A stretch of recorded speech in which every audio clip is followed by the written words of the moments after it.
ഇറാനുമായുള്ള യുദ്ധം 6-ാം ദിവസത്തിലേക്ക് കടന്നു.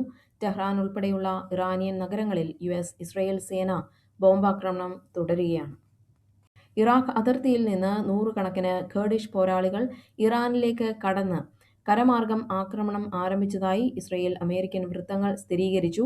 ഇറാനിലെ പടിഞ്ഞാറൻ മേഖലകളിൽ സർക്കാർ വിരുദ്ധ പ്രക്ഷോഭകർക്ക് വഴിയൊരുക്കുകയാണ് ഇവരുടെ ലക്ഷ്യം.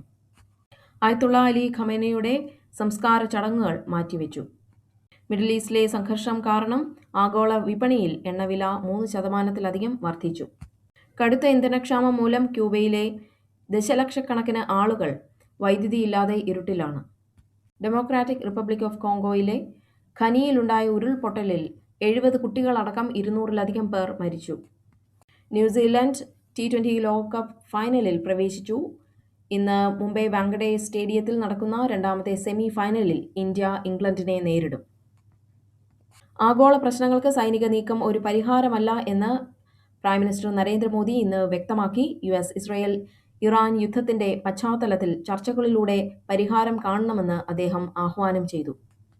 ഇറാനെതിരെയുള്ള ആക്രമണങ്ങൾക്കായി അമേരിക്ക ഇന്ത്യൻ നാവിക തുറമുഖങ്ങൾ ഉപയോഗിക്കുന്നു എന്ന വാർത്തകൾ വിദേശകാര്യ മന്ത്രാലയം തള്ളി. ഇറാനിയൻ നാവികസേനയുടെ യുദ്ധക്കപ്പലായ ഐറിസ് ഡെന തകർക്കപ്പെടുന്നതിന് ഏതാനും ദിവസങ്ങൾക്ക് മുൻപ് ആന്ധ്രാപ്രദേശിലെ വിശാഖപട്ടണം സന്ദർശിച്ചിരുന്നു. ഇന്ത്യൻ നാവികസേന വിശാഖപട്ടണത്ത് സംഘടിപ്പിച്ച ബഹുരാഷ്ട്ര നാവികാഭ്യാസമായ മിലൻ 2026-ൽ പങ്കെടുക്കാനാണ് ഈ കപ്പൽ എത്തിയത്.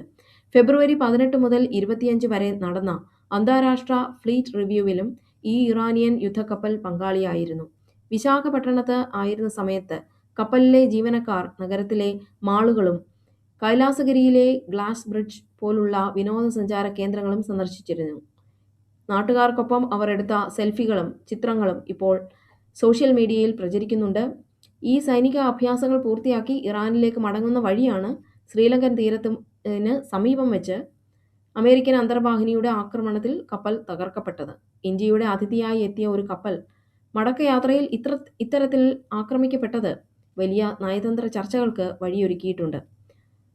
നാവികസേനയുടെ ഒരു അന്തർവാഹിനിയിൽ നിന്നുള്ള ടോർപിഡോ ആക്രമണത്തിലാണ് കപ്പൽ തകർന്നത്. ഇതിന്റെ ദൃശ്യങ്ങൾ പെന്റഗൺ ഔദ്യോഗികമായി പുറത്തുവിട്ടിട്ടുണ്ട്. ഇന്ത്യൻ മഹാസമുദ്രത്തിന്റെ തന്ത്രപ്രധാനമായ ഭാഗത്ത് വെച്ചാണ് ഈ ആക്രമണം ഉണ്ടായിരിക്കുന്നത്. ബീഹാർ മുഖ്യമന്ത്രി നിതീഷ് കുമാർ ഇന്ന് രാജ്യസഭയിലേക്ക് നാമനിർദ്ദേശ പത്രിക സമർപ്പിക്കും. 2 പതിറ്റാണ്ട് നീണ്ട അദ്ദേഹത്തിന്റെ മുഖ്യമന്ത്രി പദവിക്ക് ഇതോടെ വിരാമമാകും. 2027-ൽ നടക്കാനിരിക്കുന്ന ഡിജിറ്റൽ സെൻസസിനായുള്ള തയ്യാറെടുപ്പുകൾ ആഭ്യന്തരമന്ത്രി അമിത് ഷാ ഇന്ന് ഔദ്യോഗികമായി ഉദ്ഘാടനം ചെയ്തു. പാലക്കാട് വിമത കൺവെൻഷൻ ഉദ്ഘാടനം ചെയ്തതിനെ തുടർന്ന് മുതിർന്ന നേതാവ് PK ശശിയെ പാർട്ടിയിൽ നിന്ന് പുറത്താക്കി. അതേസമയം G സുധാകരൻ പാർട്ടി അംഗത്വം പുതുക്കാതെ സജീവ രാഷ്ട്രീയത്തിൽ നിന്നും പിന്മാറുന്നതായും സൂചനയുണ്ട്. കേരളത്തിലുടനീളം SSLC പരീക്ഷകൾ ഇന്ന് ആരംഭിച്ചു. 4.17 ലക്ഷത്തിലധികം വിദ്യാർത്ഥികളാണ് ഇത്തവണ പരീക്ഷ എഴുതിയത്. മിഡിൽ ഈസ്റ്റിലെ യുദ്ധം കാരണം കേരളത്തിൽ നിന്നുള്ള പഴം, പച്ചക്കറി കയറ്റുമതി സ്തംഭിച്ചു. വിമാനങ്ങൾ റദ്ദാക്കിയതും ആകാശപാതകൾ അടച്ചതും തിരിച്ചടിയായി.